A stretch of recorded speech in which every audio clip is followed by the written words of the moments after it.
आगे बढ़ रहे हैं, रीनीट की बात कर लेते हैं क्योंकि रीनीट 2026 परीक्षा को लेकर जयपुर में सख्ती नजर आई है। परीक्षा केंद्रों पर अभ्यर्थियों की एंट्री का जो समय है दोपहर 1:30 बजे तक निर्धारित था, जिसके बाद सभी केंद्रों के गेट बंद कर दिए गए। अब इसके बाद किसी भी अभ्यर्थी को प्रवेश नहीं दिया गया। जयपुर में कुल मिलाकर अगर परीक्षा सेंटर की बात की जाए तो वहां पर सख्त सुरक्षा का पहरा नजर आ रहा था। 103 परीक्षा केंद्रों पर परीक्षा आयोजित की जा रही है, जिसमें 37,108 अभ्यर्थी पंजीकृत हैं। परीक्षा दोपहर 2 बजे से शुरू हुई और शाम 5:15 बजे तक होगी, क्योंकि 15 मिनट ज्यादा दिया गया है। परीक्षा को शांतिपूर्ण और पारदर्शी तरीके से कराने के लिए प्रशासन ने सुरक्षा के पुख्ता इंतजाम किए हैं। केंद्रों पर पुलिस जाब्ता और होमगार्ड तैनात किए गए हैं। सभी परीक्षा केंद्रों पर सीसीटीवी कैमरे, बायोमेट्रिक सत्यापन और जैमर की व्यवस्था की गई है। परीक्षा संचालन की निगरानी के लिए कंट्रोल रूम भी बनाया गया है।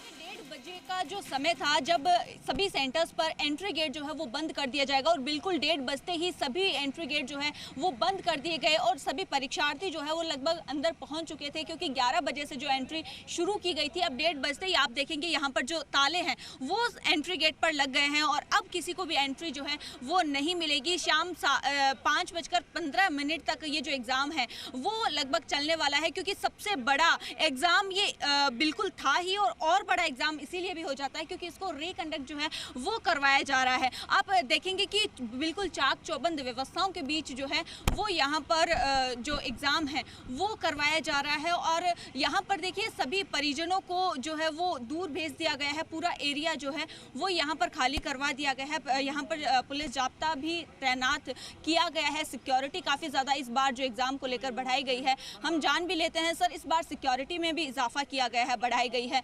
और अभी क्या जैसे कि 1:30 बजते ही गेट भी बंद कर दिए गए, ये एरिया कितना दूर तक खाली करवाया जाएगा और कहाँ तक रहने की परमिशन रहेगी?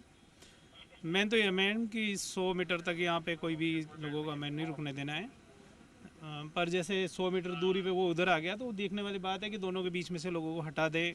बाउंड्री के पास कोई नहीं रहे, अनावश्यक रूप से फ़ोन लेके कोई नहीं घूमे और अनावश्यक कोई भी व्यक्ति यहाँ नहीं रहेगा, सबको हटा दिया गया। अच्छा, 2 सेंटर जो है वो नज़दीक होने की वजह से जो एरिया है वो यहाँ पर जो है कवर हो रहा है। सर किस तरह से चेकिंग भी की गई? क्या कोई खामी मिली स्टूडेंट्स को लेकर, परीक्षार्थियों को लेकर, या फिर कोई सिस्टम को लेकर कुछ भी यहाँ पर मिला? नहीं, कोई खामी नहीं, प्रॉपर तरीके से चेकिंग वगैरह चल रही थी अच्छे से। कई लेयर्स पे इनकी चेकिंग हो रही थी, बायोमेट्रिक चेकिंग थी, मेटल से उससे चेकिंग हो रहे थे। अंदर रूम्स में अलग चेकिंग चल रही थी, बीच में अलग प्राइवेट पर्सन अलग लगा के और चेक कर रहे थे।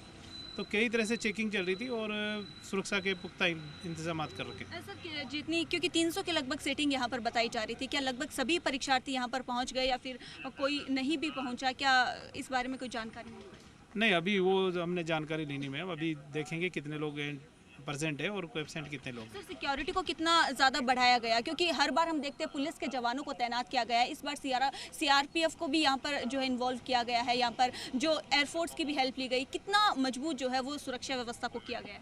इस बार बहुत ही मजबूत सुरक्षा व्यवस्था की गई है। जो लोअर रूम है वहाँ भी सब जगह, पूरे जो सेंटर है सभी जगह कैमरे लगाए, सीसीटीवी के कैमरे लगे हुए हैं। जो स्ट्रॉन्ग रूम बनाया उसमें भी कैमरे की नज़र में ही पेपर खुलेगा और उसकी नज़र में ही सीधे रूम्स में जाएंगे।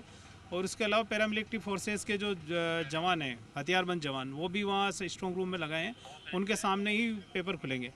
तो मतलब चूक की कोई संभावना नहीं है। वीडियो जर्नलिस्ट पवन के साथ प्रीति सैनी, ज़ी मीडिया, जयपुर।